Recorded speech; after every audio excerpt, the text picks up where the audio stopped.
ஒரு நாள் அதை அருகிலிருந்த காட்டில் இருந்து ஒரு பெரிய கொரில்லா கவனித்தது. அது மனிதன் வேலை செய்வதை பார்த்து அதற்குள் ஒரு ஆர்வம் உருவானது. முதலில் அது மெதுவாக வயலில் இறங்கி நெல் நட்ட முறையை பின்பற்ற முயன்றது. ஆனால் அதன் முயற்சிகள் எளிதாக இல்லை. மண்ணில் வழுக்கி விழுந்தது.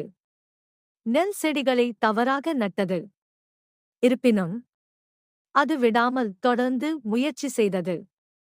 நாட்கள் கடந்தபோது அது சரியான முறையில் நெல் நட்டதை கற்றுக்கொண்டது. பின்னர் அது தண்ணீர் ஓட்டத்தை கட்டுப்படுத்தி வயல் பராமரிப்பிலும் விவசாயிக்கு உதவ ஆரம்பித்தது. காலம் செல்ல செல்ல அந்த கொரில்லா விவசாயத்தின் அனைத்து வேலைகளிலும் திறமையாக மாறியது. இறுதியாக அது ஒரு இயந்திரத்தை பயன்படுத்தி நெல் அறுவடை செய்யும் அளவுக்கு முன்னேறியது. அது மட்டுமின்றி அது டிராக்டர் ஓட்டி அறுவடை செய்யப்பட்ட நெல் மூட்டைகளை வீட்டிற்கு கொண்டு சென்றது.